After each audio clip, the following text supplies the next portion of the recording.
আসসালামু আলাইকুম। কাছের দূরে দেশ বা দেশের বাহিরে যে যেখান থেকে আজকের ভিডিওটি দেখছেন, আশা করি আল্লাহর রহমতে সবাই অনেক ভালো আছেন। আলহামদুলিল্লাহ, আমরাও ভালো আছি। নতুন আরেকটা ভিডিও নিয়ে হাজির হয়ে গেলাম। আশা করি বরাবরের মতো আজকের ভিডিওটি সবার ভালো লাগবে। তো ঘুম থেকে উঠে আমি ঘরটা একটু গুছিয়ে তারপর কিন্তু চলে আসলাম রান্নাঘরে। এখন সকালে নাস্তা তৈরি করছি। তো আজকে এই যে পরোটা ভেজে নিচ্ছি। তো পরোটাগুলো একটু কড়া করে ভেজে নিচ্ছি। আসলে এত পরিমাণ গরম পড়ছে, কোনো কিছুই খেতে ভালো লাগছে না, আর মুখে যেন কোনো কিছু ভালোই লাগে না। রান্না করে তো একেবারে ঢুকতেই ইচ্ছা করে না, এত পরিমাণ গরম ইদানিং। গরমের কারণে অস্থির হয়ে গেছি, মানে রুমে যতক্ষণ থাকি ততক্ষণ এসির ভিতরেই থাকতে হয়। কি একটা অবস্থা। সন্ধ্যার অনেক পরে গিয়ে একটু আবহাওয়াটা ঠান্ডা হয়, তাছাড়া কিন্তু সন্ধ্যার সময় প্রচুর পরিমাণে গরম থাকে। তো যাই হোক, যতই গরম থাকুক না কেন সংসারের কাজগুলো তো করতেই হবে, আর নিয়মিত যে রুটিনগুলো আমাদের থাকে সেগুলো করতেই হবে, তাতে গরম হোক আর শীত হোক।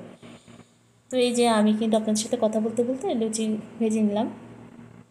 তো এখানে ভাজা হয়ে গেলে লুচিগুলো আসলে আমি আজকে ডুবো তেলে ভাজিনি, আমি পরোটার মতো করে ভেজে নিয়েছি। তো এখন আমি চা তৈরি করে নিচ্ছি। তো গরম যতই পড়ুক, চা প্রেমীরা কিন্তু চা খাবেই, তাই না? যতই গরম হোক না কেন। তো এই যে চা খাওয়া আমি যদিও ছেড়ে দিয়েছি, কিন্তু ফাইজার আপু এখনও চা অনেক পছন্দ করে। তো তার জন্যই আসলে চা তৈরি করেছে। আমি আসলে চা একেবারেই এখন খাই না, কেমন যেন চা খেয়ে আর হজম করতে পারি না, সাথে সাথে গ্যাসের প্রবলেম হয়ে যায়। আগে প্রচুর পরিমাণে চা খাইতাম, দুধ চা ছাড়া চলতোই না। সকালবেলা এক কাপ আর বিকেলবেলা এক কাপ, এই দুইটা তো আমার একেবারে রেগুলার রুটিন ছিল। এই কিছুদিন যাবৎ একেবারেই চা খেতেই পারি না। তো ফাইজার আপুর জন্য আমি এখানে চা তৈরি করে নিয়েছি, আর দুজনের জন্যই আমরা নাস্তা তৈরি করে নিয়েছি। ফাইজা এখনও ঘুম থেকে ওঠেনি, ওর আসলে উঠতে অনেকটা দেরি করে, যেহেতু রাতে অনেক দেরিতে ঘুমায়, তো এই কারণে কিন্তু ভোরবেলা উঠতেও অনেক অনেক দেরি হয়। তো যাই হোক, ফাইজা উঠতে উঠতে আমি আর ফাইজার আব্বু নাস্তা করে নিব, তারপরে সমস্ত ঘরটাকে একটু গুছিয়ে নিব। প্রত্যেক দিনই আমি এটা করি। ও ঘুম থেকে ওঠার আগে আমি সমস্ত ঘরটাকে ক্লিন করে রাখি, যেন উঠে ওর ইচ্ছা মতো খেলাধুলা করতে পারে, কারণ সবসময় কিন্তু বিছানাতেই থাকে না, নিচে ফ্লোরে বসে, মানে ওর খেলনা যেখানে খুশি সেখানে রাখে। এটা ওর ইচ্ছা, ও স্বাধীনভাবে খেলে, আমি কখনোই এটাকে মানা করি না। কারণ বাচ্চারা আসলে খেলাধুলা করলেই ওদের মনটা ফ্রেশ থাকে, ওদের শারীরিক বৃদ্ধি হয়। তো আমি কখনোই ও যেভাবে খেলতে চায় আমি কখনোই নিষেধ করি না। তো এই যে চা তো আমার তৈরি করা শেষ, এখন নাস্তা করব। নাস্তা করার পরে আমরা কিন্তু অনেকক্ষণ রেস্ট করেছি, তারপরে এই যে এখন আবার দুপুরে রান্না করতে আসলাম। আসলে মেয়েদের তো বেশিরভাগ সময় রান্নাঘরেই কেটে যায়, তাই না? তো আজকে রামচুস মাছ রান্না করবো, এটাকে অনেকে তপসী মাছ বলেন। তো বাঙালি মার্কেট থেকে নিয়ে এসেছিলাম ওই দিন, দেখেই খেতে ইচ্ছে করলো। মাছগুলোকে আমি খুব ভালোভাবে পরিষ্কার করে নিয়েছি, আর তপসী মাছ কিন্তু অনেক দিন হয়েছে খাওয়া হয় না, তো ভাবলাম নিয়ে যাই বাসায়, দেখি। এটা আমার খুব পছন্দের ছিল একটা সময়, এটাকে আমরা রামচুস মাছ বলি, খুবই পছন্দের তালিকায় ছিল। তো দেখে আজকে আর লোভ সামলাতে পারলাম না। তো এই যে আমি এখন তপসী মাছটাকে একটু ভুনা করবো, তার জন্য আমি পেঁয়াজটাকে ভালোভাবে আগে কষিয়ে নিয়েছি। এখন মাছটাকে কিন্তু আগে থেকে আমি সব ধরনের মশলা দিয়ে ম্যারিনেট করে রেখেছিলাম। তো একটা টমেটো কুচি করে দিয়েছি, এখন এই যে পেঁয়াজের সাথে খুব ভালোভাবে এটাকে মাখিয়ে নিচ্ছি।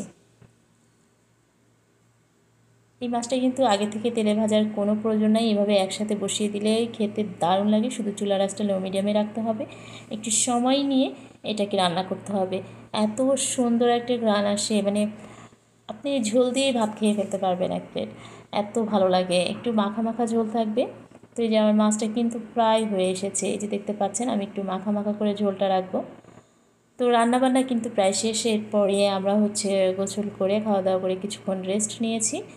এরপর সন্ধ্যার পরে বাইরে চলে এসেছি, আর আজকে মাশাল্লাহ মাশাল্লাহ আমার মেয়ে প্রথমবার বাইক চালাচ্ছে, তাও আবার একা, রিমোট কন্ট্রোল ছাড়া। মাশাল্লাহ, সে কিন্তু নিজে দুবার শুধু বলে দিয়েছি যে এভাবে বামে যেতে হয়, এভাবে ডানে যেতে হয়, আর এভাবে সোজা যেতে হয়, ব্যাস সে এখন শিখে গেছে আলহামদুলিল্লাহ, মাত্র 4-5 মিনিটেই। এটা আসলে অনেক বড় প্রাপ্তি। ভেবেছিলাম যে ও আসলে রিমোট কন্ট্রোল ছাড়া এত তাড়াতাড়ি বাইক চালাতে পারবে না, কিন্তু দেখতেছি মাশাল্লাহ মাশাল্লাহ সে শিখে গেছে। আর ফ্লামিঙ্গো মলের এই জায়গাটা আমার এত ভালো লাগে, এত ভালো লাগে, সেটা আসলে অকল্পনীয়। আমি অনেকগুলো ভিডিওতে দেখিয়েছি, এই স্পেসটা আমার কাছে খুব ভালো লাগে, আর এখানে নিরিবিলি বসে থাকতে অনেক ভালো লাগে। তো যেহেতু আজকে ফাইজা একা একা বাইক চালাচ্ছে, আর ওর আব্বুর সাথে আছে, রিমোট কন্ট্রোল ছাড়াইও বাইক চালাচ্ছে, তো আমি একটু রেস্ট নিচ্ছি এখানে বসে, দৃশ্যটা উপভোগ করছি। মাশাআল্লাহ অনেক সুন্দর এই জায়গাটা। বাচ্চাদের খেলার জন্য কিন্তু দারুণ একটা স্পেস এবং নিজেদেরও জন্য সময় কাটাবার জন্য দারুণ একটা জায়গা।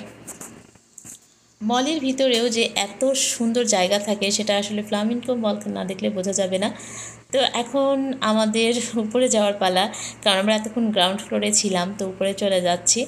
ফাইজার অনেক খিদে লেগেছে, ও বলছিল আব্বু খিদে লেগেছে, তো এখন দেখি ওকে কিছু খাওয়া দাওয়া করাবো। তো এই যে এই শপটাতে আমরা বসে পড়লাম, এখানে একটু ফাইজাকে ডোনাট খাওয়াবো। ওর আসলে ডোনাটটা খুবই পছন্দ, আর এখানে আসলে ওর তো ডোনাট খাবি। আর মার্কেটটা এত সুন্দর, নিরিবিলি, এত সুন্দর গোছানো, খুবই ভালো লাগে এই মার্কেটটাতে আসলে। আর কখন যে সময় চলে যায় আসলে বোঝাই যায় না। যে সেই সন্ধ্যা এসেছি, এখন কিন্তু অলরেডি 10:30 বেজে গেছে। তো এখানে এসেও কিন্তু ফাইজা অনেকক্ষণ দুষ্টামি করেছে। এটা হচ্ছে মার্কেটের বাহিরের অংশটা। তো এখন হচ্ছে বাসায় ফেরার পালা, কিন্তু সে কিছুতেই যাবে না। অনেক গুছিয়ে সুঝিয়ে তারপর তাকে নিয়ে বাসায় ফিরতে হলো। তো আজকে এখানেই বিদায় নিচ্ছি। সবাই ভালো থাকবেন, আমাদের জন্য দোয়া রাখবেন। আল্লাহ হাফেজ, আসসালামু আলাইকুম।